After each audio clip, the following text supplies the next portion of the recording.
म्हटलं की तुम्ही त्यांना व्हिडिओ कॉल केला होता आणि संबंधित जे कार्यकर्ते मारहाण करणार ते तुमच्याशी संबंधित असल्याचं त्यांनी म्हटलं। हे बघा, सरकार तुमचं आहे, तुम्हाला SIT फॉर्म करायची नाही तर काही तुम्हाला करायचे ते तुम्ही करा। एक तर माझ्या फोनवर व्हिडिओ कॉलची फॅसिलिटी नाही।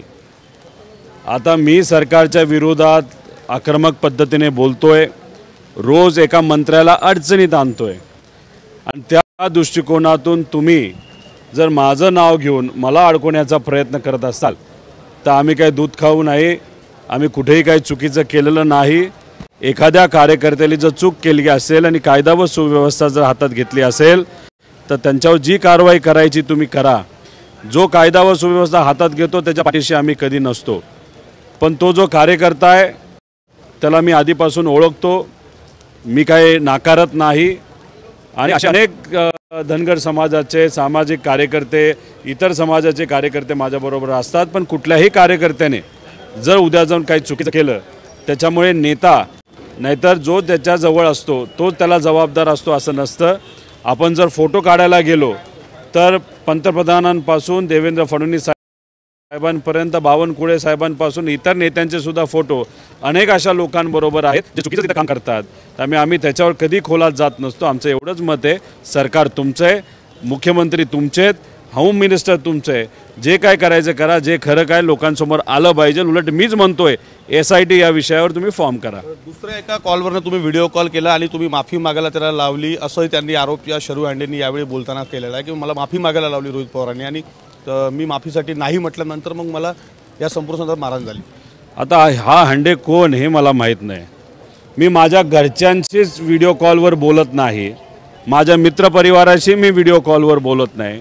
जर मी माझ्या बायकोशीच व्हिडिओ कॉलवर बोलत नसेल तर हा कोण लागला की त्याला आम्ही व्हिडिओ कॉल तिथं करणार आहे। त्यामुळे उगाच केविलवाला प्रयत्न करू नका। मी सरकारच्या विरोधात बोलत राहणार। तुम्ही कितीही प्रयत्न केले मला कुठल्याही विषयामध्ये अडकवण्याला मी कोणाला घाबरत नसतो। सुरवसेचे आणि देवकतांचे फोटो जे आहेत ते पडळकरांनी दाखवले की त्यांच्याशी संबंधित ते कार्यकर्ते आपल्याशी संबंधित आहेत। टॅटूसुद्धा फॅमिलीचा पवार साहेबांचा त्यांनी काढल्याचंही त्या ठिकाणी म्हटलेलं आहे। आता मी तुम्हाला तेच सांगितलं ना, बावनकुळे साहेबांचा फोटो एका ड्रग्ज माफियाबरोबर आहे, पंतप्रधान साहेबांचा फोटो जो सट्टा खेळणारा जो व्यक्ती असतो त्याच्याबरोबर तिथे आहेत, देवेंद्र फडणवीस साहेबांचे फोटो असे अनेक लोकांबरोबर आहेत। मग फोटो आणि फोटोमध्ये असणारा व्यक्ती ह्याला जर तुम्ही जोडायचं झालं तर मग आता सगळ्याच भाजपच्या नेत्यांचे फोटो आम्ही काढू। आम्ही भूमिका तिथं घेत असताना आम्ही नेहमी हेच बोललोय, भाजपचा सुद्धा एखादा नेता जर एखाद्या कार्यकर्त्याबरोबर असला आणि तो कार्यकर्ता चुकीचं काम करत असेल तर आम्ही हेच म्हणतो की कदाचित नेत्याला माहीत नसेल तो कार्यकर्ता कोण आहे। त्यामुळे या विषयाच्या बाबतीत तुम्ही फोटो दाखवून जर मला फ्रेम करण्याचा प्रयत्न करत असाल तर मी तिथं असणाऱ्या सर्व भाजपच्या नेत्यांना म्हणतो आणि देवेंद्र फडणवीस साहेबांना म्हणतो याच्यात SIT फॉर्म करा। व्हिडिओ मी केला होता का, फोन मी केला होता का, काय खरं ते लोकांसमोर तिथं पुढे येऊ द्या। पण मी फक्त सरकारच्या विरोधात बोलतो म्हणून मला अडकवण्याचा जर प्रयत्न केला जात असेल, तुम्हाला किती डोकं तुम्हाला आपटायचं आपटा, काय कारवाई करायची करा, तुम्हाला कुठेही त्या ठिकाणी काय सापडणार नाही। आणि मी सरकारच्या विरोधात लोकांच्या वतीने तिथं बोलतच राहणार। पडळकरांनी आक्रमक भूमिका या संपूर्ण प्रकारामध्ये घेतली।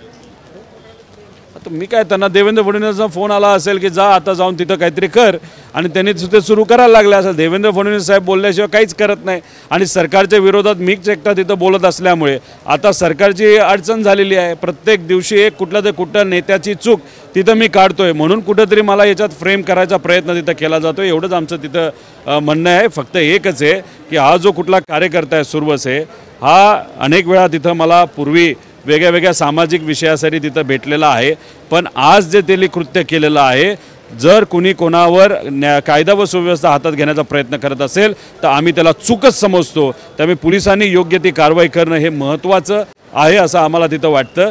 त्याच्याचबरोबर आम्हाला असंही कळतं काही लोकांकडनं की 2 महिन्यापूर्वी हा जो सुरवसे आहे, जो धनगर समाजाचा कार्यकर्ता आहे, त्याला फार वेड्या पद्धतीने तिथं मारहाण केली होती। मारहाण केलेला व्हिडिओ हा कुठेतरी बाहेर प्रसिद्ध केला होता आणि कुठेतरी ती भावना मनामध्ये ठेवून हे कृत्य केलं का काय अशी कुठेतरी आता आम्हाला सगळ्यांना झालं। पण किती काय झालं तरी कायदा व सुव्यवस्था कुणीच हातात घेऊ नये असं आमचं मत आहे।